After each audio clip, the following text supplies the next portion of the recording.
A very good afternoon to you all and welcome from me, Rukidi Edward Kijanangoma, to UBC Lunchtime News this Monday, the 8th day of July 2024. We are coming to you live online and on air from Broadcast House here on Nile Avenue.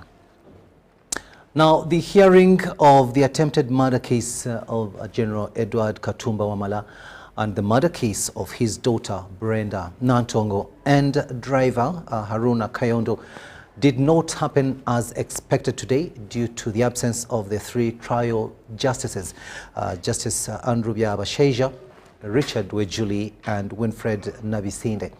According to Justice Susan Okalanyi, Justice Richard Wabwire was presiding over Thomas Kweyolo's case in Gulu, and Justice Winfred Nabisinde was in Jinja High Court for another matter. The accused persons in this case include the attempted murder of General Edward Katumba Wamala. Hussein Serubula is one of those accused, Yusuf Nyanzi, Mohamed Kagugube, Kamada Walusimbi, Selman Kisambira, Abdulaziz Ramadan, Dunku Habib Ramadan Majan, and Muzaifwa Wampa.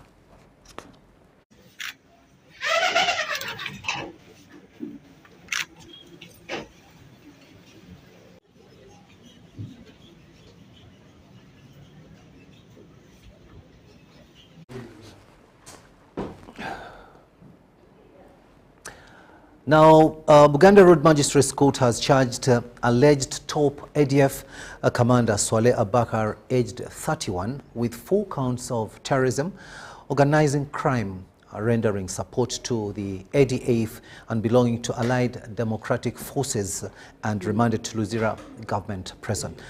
The accused, who appeared before Chief Magistrate Ronald Kaizi, was not allowed to take plea since this court has no jurisdiction to handle this case.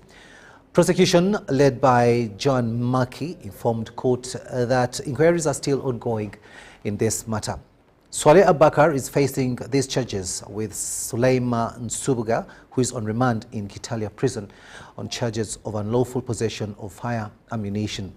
It's alleged that Swaleh Abakar, the top commander of the ADF, was extradited from Zambia last month by a joint Uganda security operation.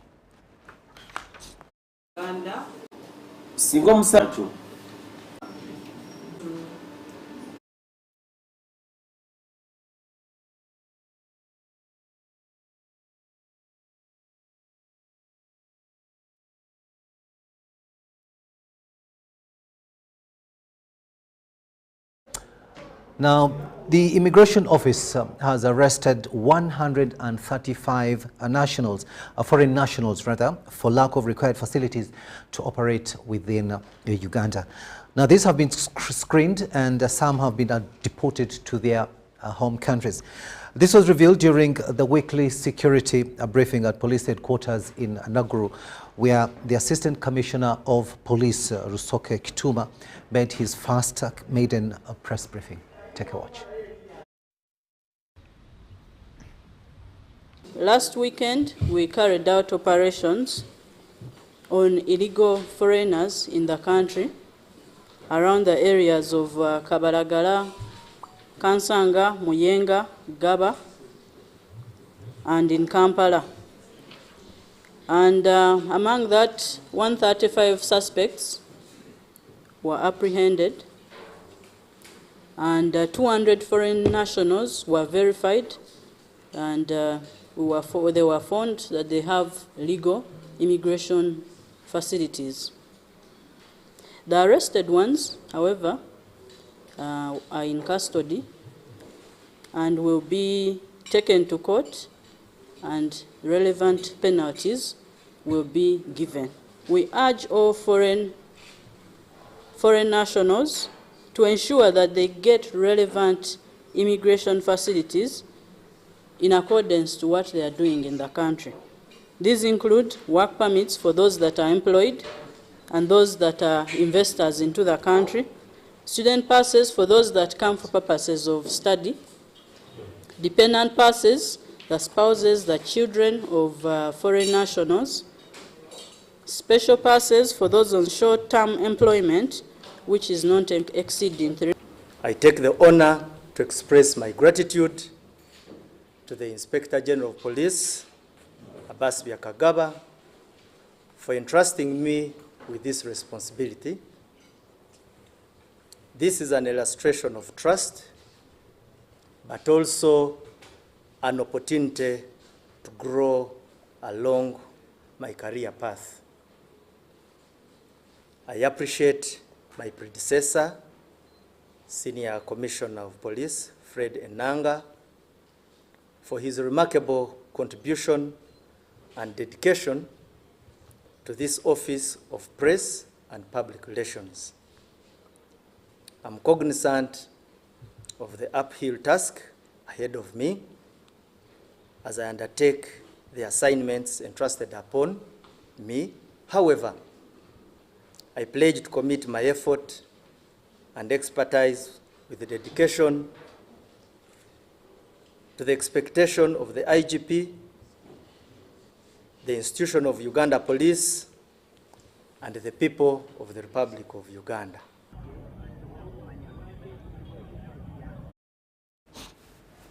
Now, Uganda is hosting the third IGAD and Middle East and North African MENA countries for both meat exporters and importers to discuss the progress of livestock trade, animal health challenges and solutions on importing and exporting sanitary requirements, among others.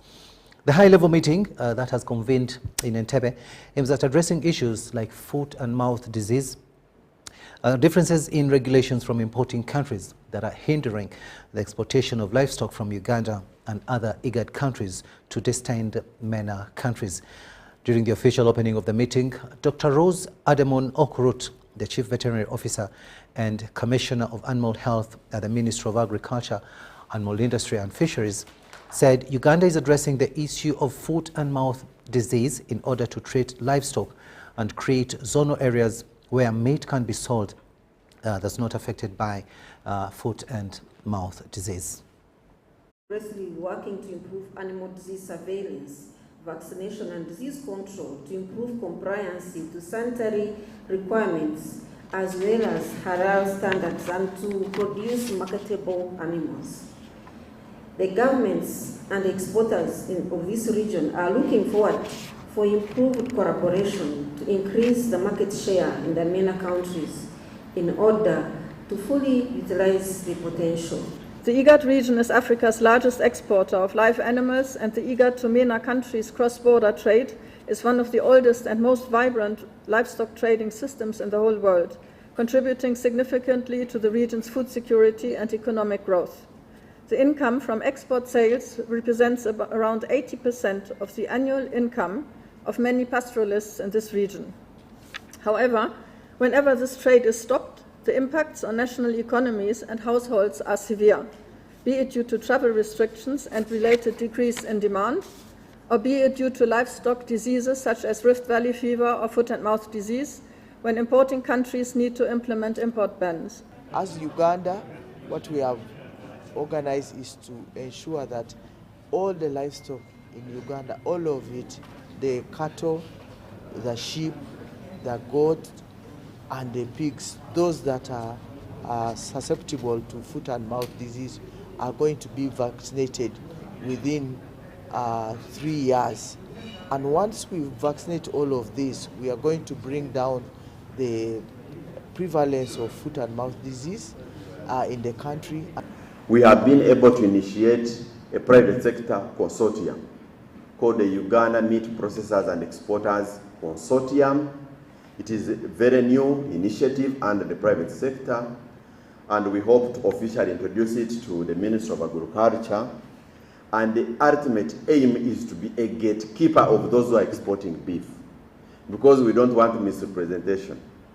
We want those who are going to export meat to be compliant with the standards set by the Ministry of Agriculture, but also meeting the expectations of the market. Now to matters pertaining to the environment, particularly climate change. And in a proactive move against climate change, students at Cavendish University have launched a pioneering research and capacity building hub that is designed to empower students and stakeholders alike with essential knowledge and skills. The initiative aims to combat head-on challenges posed by climate change. Now, as part of their efforts, the students have also commenced a tree planting exercise, distributing seedlings for planting in critical areas like Kasese district.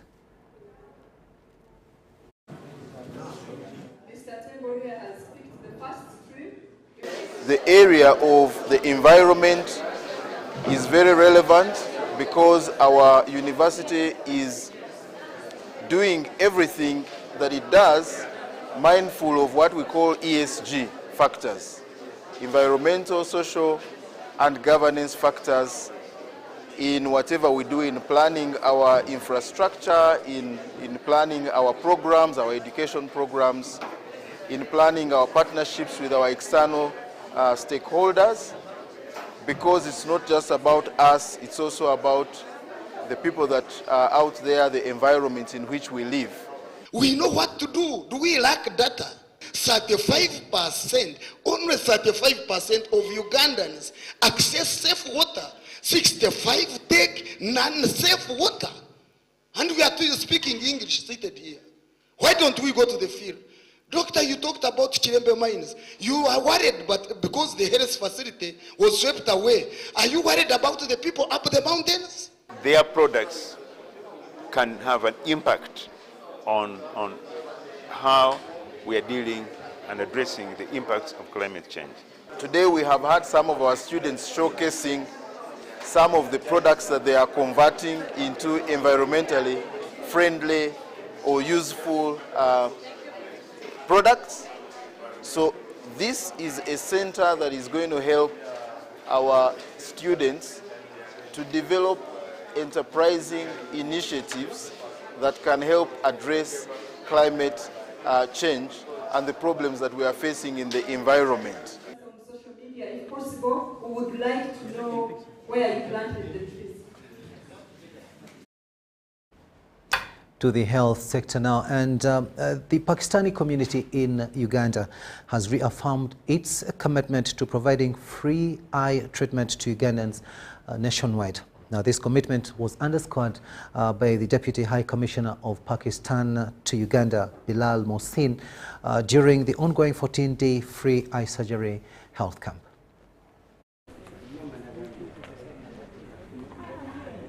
Are doing an excellent job by building a free eye hospital first and then performing these camps for free eye surgeries and eye treatments and even other treatments.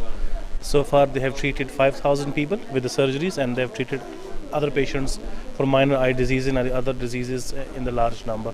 Even this time they will be treating 250 people for the major surgeries, and apart from these surgeries they will be treating patients with minor eye problems and even the general medication needs for the poor segment of the society. So I'm very proud of Overseas Pakistanis Global Foundation, Pakistani community, and we assure you that the Pakistan High Commission and the government fully supports this initiative, and it's very good for our bilateral relations because we have very excellent relations between the two countries. So we even invite people from the Ugandan side to come and join the cause, spread the news, and if you want to contribute anything, you should contribute. I'm so very happy of this program. I've been having this problem of eye problem since 2011 up to the day today. So I've been looking for the ways of getting the help, assistance from all angles to see the way of helping me to recover my sight. But I'm very happy for this program of Pakistan team, which has been able to encounter to bring us in and give us back our sight. It's 1:15 in the studios of UBC TV. Lunchtime news will now take a short break, but when we do come back, we'll be looking at the latest in business. Do stay with us.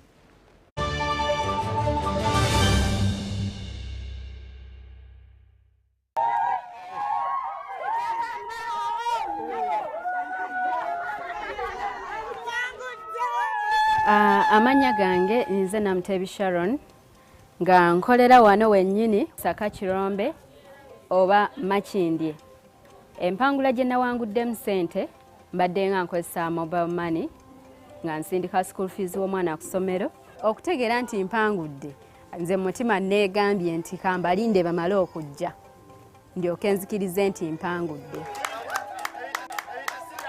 Kyennyinza okubagamba nti si byabafere, weewaawo abafere gye bali, naye ennamba eri emu yokka era bw'eba ekukubidde omanya eyo si yabafere. Mpulira bulungi nnyo nnyo nnyo era ndi musanyufu nnyo. Naye MTN mobile money mbebaza nnyo, mwebale nnyo, mwebalire. Together, we're unstoppable. Predict the outcome of 10 football games and win big with tickets at only 500 shillings. Play for this Friday's draw to stand a chance to win big with Sports Stake 10. Buy your tickets at authorized shops on nationallottery.go.ug to download the app or simply dial *278#. Ugandan National Lottery. Dream, play, win. Participants must be 18 years or older. Play responsibly. The Uganda National Lottery is operated by Ituba Uganda and regulated by the National Lotteries and Gaming Regulatory Board. Hi, my name is Rachel Nduhutiri and I am a Ugandan actress and the winner of the Africa Monologue Challenge 2023. Now, thanks to your immense support, the Africa Monologue Challenge Season 2 is coming to Uganda between July 25th and August 20th. Africa Monologue Challenge is looking for passionate Ugandan storytellers to take part in a Pan-African short film that will showcase Uganda to the rest of the world. To be a part of this, all you have to do is weave a captivating narrative that captures Uganda's cultural heritage while fostering connections between 10 diverse individuals from 10 African countries. This short film will be shared to over 50 film festivals. Now, to find information on the AMC 2024 finalists, visit www.africamonologue.com. Please submit your short script, which should be 10 pages for a short film between 10 to 15 minutes, to africamonologue@gmail.com before 30th June 2024. Now, let's talk about rewards. The selected script will have the writer's full name in the end credits. You will get a chance to collaborate with amazing filmmakers from all over the world. You will get a small token for your creativity, and you remain with full ownership of your script.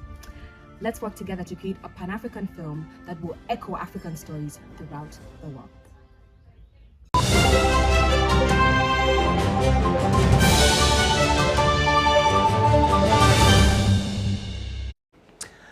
Welcome back from that break, and this is Lunchtime News here on UBC TV.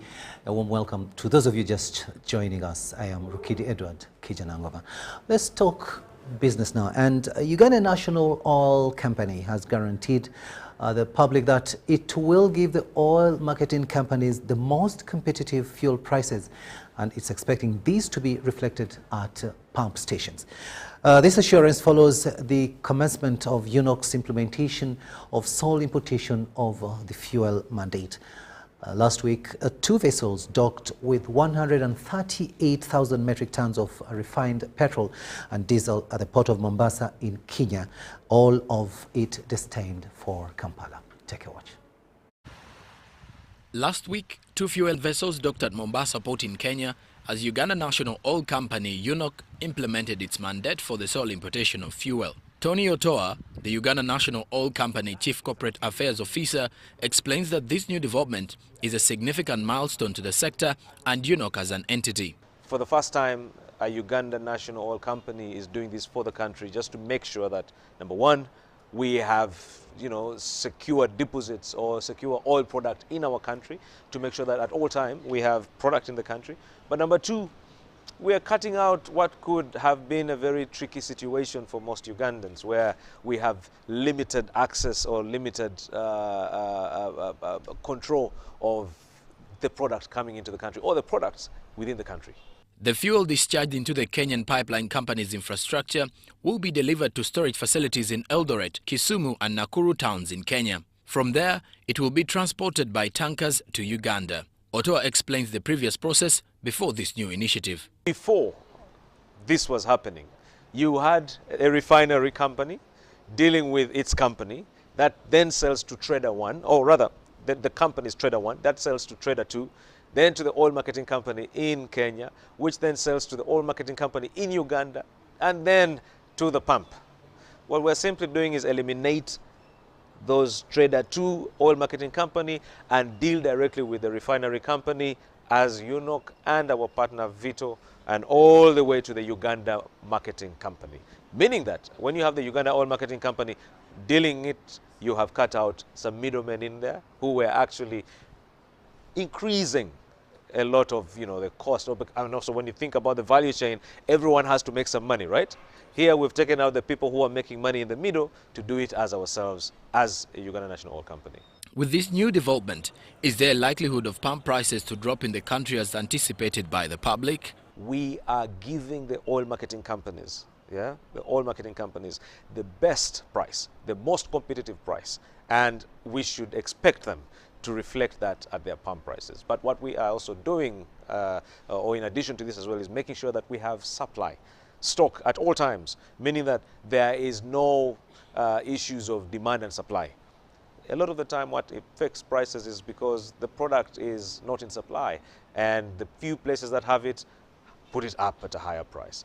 This time round, what we're simply saying is that at all times we shall have products in the country. Following the Petroleum Supply Amendment Act 2023, UNOC is now responsible for importation of all petroleum products thereafter, which are then supplied to oil marketing companies in Uganda. We are seeing real empowerment of Uganda National Oil Company. Joram Paul Sonko, UBC News.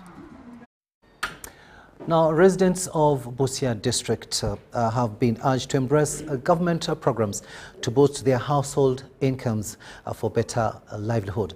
Now, this was a message by Samia Bugwe South Constituency Member of Parliament, Awere Godfrey Odero, during the launch of a Produce and Savings Cooperative Society at Busiabala Primary School Playground, Luño Sub-County in Busia district. The Sacco, Luño Produce and Savings Cooperative, has 120 members, all beneficiaries of the Parish Development Model, PDM, dealing in different enterprises. We are launching a cooperative of marketing and production in Busia. I want to appreciate members who organized all this and who started this program. Really, this is what the government is yearning for. Because under all circumstances, government need people to join together such that they can form a cooperative or associations in order to get its help. It no longer helps a person, but it needs a group. I want to appreciate people of Luño for coming up with such vision. The government of Uganda is ready as long as a leader you approach through the right procedure. I can't say anything about at the moment because within 1.5 years I had managed to get for the other Sacco machines. Even this one, they have already put in their proposal. There it is already in the Ministry of Trade. Given funds this financial year, I believe they are going to get the machines. To be united, to focus and unite people in the area. 3, to eradicate poverty among ourselves. 3, to market our produce in the area.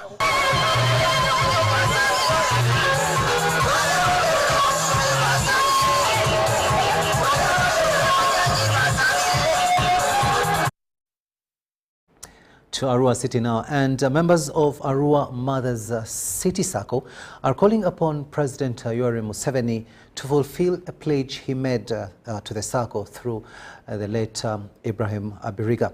Now, before his brutal murder in 2018, the late Abiriga, who was a member of Parliament for the then Arua municipality, had formed the Sacco in 2009, mostly targeting to help the vulnerable groups of widows and war veterans, the living veterans, the youth and other needy businesswomen and men in the constituency who needed loans as capital for businesses. Now, the Sacco currently has 130 small Saccos across West Nile that subscribe to it. Had pledged 350 million to support Arua Mother City Sacco. We are still hoping that he's going to give us this money. In fact, it is a later Briggers Foundation. So up to now, the Sacco existed through our director, Mr. Swale. Last time we went to the State House in Tebe during late Honorable Briggers regime. President pledged 350 million Uganda shillings for this Sacco as a revolving fund. And up to now, we have not received the money, but we are hopeful that things will materialize and this money will be given to Arua Sacco. And this Sacco has really helped our people, most especially women. Others have paid school fees up to university level. And it is a unique Sacco where our target is not to make a profit. I am so glad and happy to see such an association existing. There are quite a number of small other Sacco groups being supported by this mother Sacco group, which may not be sufficiently supported by an individual. You may find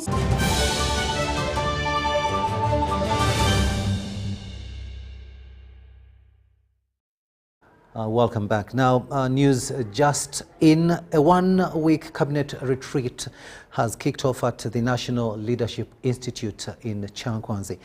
The retreat is happening for the first time and is organized by the Public Service. And President Yoweri Museveni is expected to officially open it later this afternoon.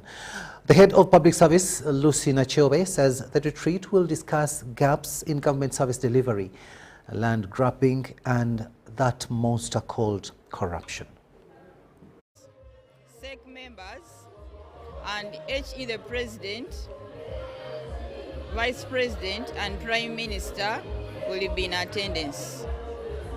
This retreat is an introspection retreat.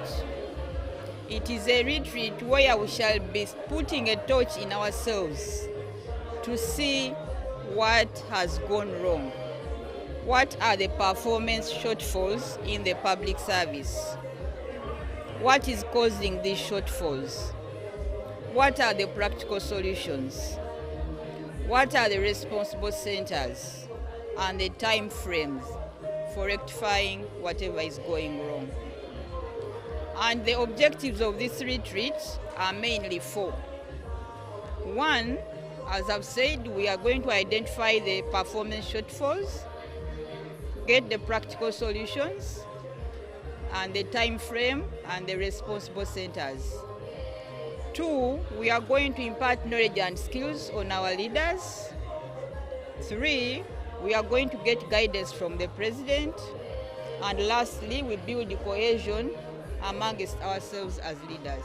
First and important way is that it's bringing harmony within government and between government and the party. As we all know, a sitting government under a multi-party dispensation implements a manifesto of a ruling party. And the NRM was voted in the government, and therefore we set up government to implement our manifesto. So this coming at this time is also good for us to evaluate the impact of the implementation of our manifesto, where we could have made mistakes, where we need to do more, and where we have succeeded. So that by the time we get to the next cycle of election, we know where to improve and how to improve our next manifesto.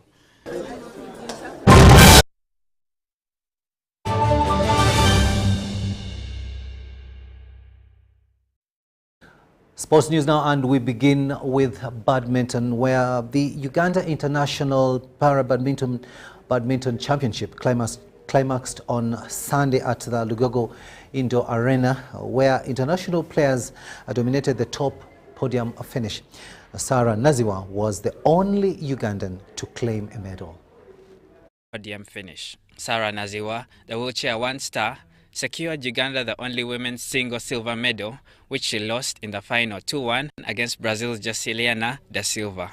By a whisker, Naziwa missed to make the 2024 Paralympic Games in Paris, France, but this time round she is looking to qualify to the 2028 Games in Los Angeles, and she had this to comment about her final match and the silver medal won. This silver medal means a lot to me, being that I'm the only Ugandan on the semi-final. That means I was the only player representing my country. So it meant a lot to me, and plus the coaches, because all of them were cheering me. Sarah, go do it for us, my teammates. So it meant a lot to me. Now I'm going back to the drawing board, do some more training so that I can come back for the next tournament very fit and to do better than I did today. Other medalists for Uganda collected bronze, and these included Sumin, Rose Nancy Reko, Flavia Busita, and Brian Mugabe, plus Ali Mokasa, who played doubles. The most top finishers were the Indians and a few Brazilians. Miro reporting there. Now, the Lira Corporate Gala is focusing towards improving the health and well-being of employees and the general public. The 6th monthly outing has seen an increase in health intervention activities with the addition of TB screening. But you don't only just feel the music, feel that you're doing what? Aerobics. It helps to burn the fats that you have inside there. It helps you also to reduce the weight that you have. And it's also to help you to be physically fit, mentally physical fit. Outdoor games like football and volleyball run through the day alongside indoor favorites including chess, mweso and ludo. Health services including free male circumcision, HIV testing, dental services, sickle cell screening and blood donation are major activities of the gala. TB screening is the most recent following the worrying prevalence of the disease. At least 5 out of 10 people tested are found positive for TB. Please, if you get the time, move over and get tested for TB. It's absolutely free of charge. And we still have our JCRC offering safe male circumcision. Then we also have sickle cell running, we have blood donation, and we have our team from Galilee. So we are here actually to help our community here in Lira City, because we see that TB or tuberculosis is now a very serious public health concern in our communities. So we are here at least to detect TB early, and we give treatment early, because if we give treatment early, then there is actually a very good prognosis, or the outcome of the treatment is always so good. Lack of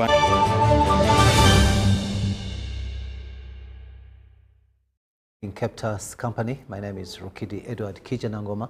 Thank you so much, and we'll be catching up later on in the evening. But up next here on UBC TV is The Score with Ruben Mpima Chibirango. Enjoy.